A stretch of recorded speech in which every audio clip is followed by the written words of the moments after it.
It was Samhain, what some men call Halloween, and the sound of the surf on the eastern shore told me I had reached my destination.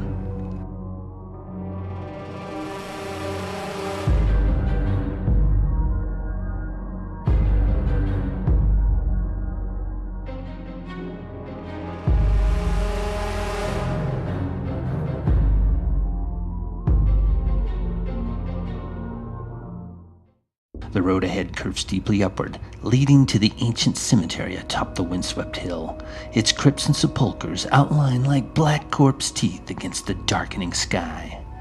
It was Samhain, what some men call Halloween, and I shivered at the thought of what lay before me. All through the long drive from Boston, my mind had returned again and again to the task at hand, the way your tongue will return to the cavity left by a rotted tooth. And as I paused in my long climb, the moon, risen bloated and angry, burst through the clouds to light the landscape with a ghastly yellow corpse light that drained all color from the nefandous and noisome surroundings. It was then that the first of the torches appeared over the far ridge, their destination the same as my own. Once more I struggled upward. I was the last of my kind. No one else would return this eve to what my ancestors had called the Revelation. It was a ceremony as old as time, as ancient as the festival that had taken the sanity and then the life of my nephew, Richard Carter. He had been pulled, half drowned and nearly dead, from the frozen waters of the bay the day after Christmas, 2 years gone.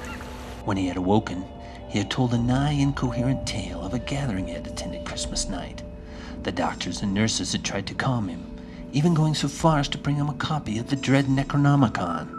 In the pages of the book, he had found a passage that had confirmed his worst fears as to what had befallen him on that devil-haunted night. Instead of soothing him, it had sent him on the path to his incarceration in the mental hospital, and eventual death. I had visited him there shortly before he died, and he had told me what had befallen him, things he had dared not speak of to his doctors. What they would not, could not believe, I did. And on the day of his funeral, I vowed vengeance upon those who had brought about his destruction.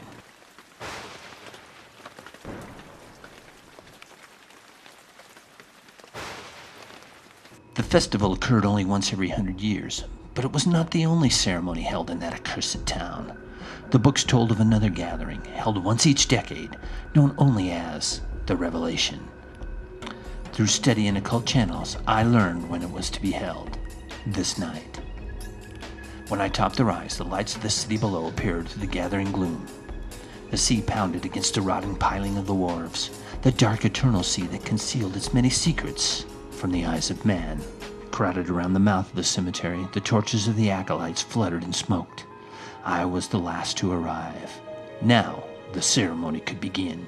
At the gate, I was greeted by the leader of the group, a tall man dressed in hooded robe and wearing a hideous carven mask. With a curiously flabby hand, he beckoned me to follow him into the cemetery, through the ancient graveyard, past the tombs and crypts of the denizens of this accursed town. We made our way to a patch of unconsecrated ground. It was the potter's field, where the lost, the criminal, and those who had dedicated their lives to the dark arts were interred. One of the acolytes had brought a spade with him, which he threw at my feet. The leader indicated that it was my duty to dig, pointing to a patch of ground that seemed less weed-choked than the surrounding area. Picking up the shovel, I furiously attacked the half-frozen sod. It was only a few minutes before my blade, with a dull thud, struck the half-rotted wood of a cheap casket. I watched in silence as my fellow acolytes crowded around the newly disinterred grave. From the burial place, something was pulled out, something that mewled horribly and writhed as if in great pain.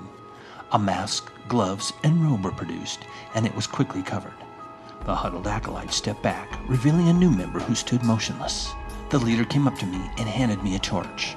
He motioned to me that the ceremony was over and that I was to leave. But in my foolhardiness, I pushed past him and approached the new acolyte. He stood silently in front of me. Before I could be stopped, I stepped forward and ripped the mask from his face. Madness rides the night wind. Regeneration born of a verminous hunger. Unholy survivors who ought never to see the light of day. I staggered back, the bile rising in my throat.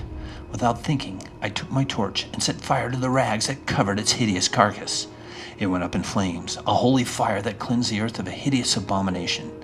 There are things that walk and things things that crawl, and a merciful God should see that one does not beget the other.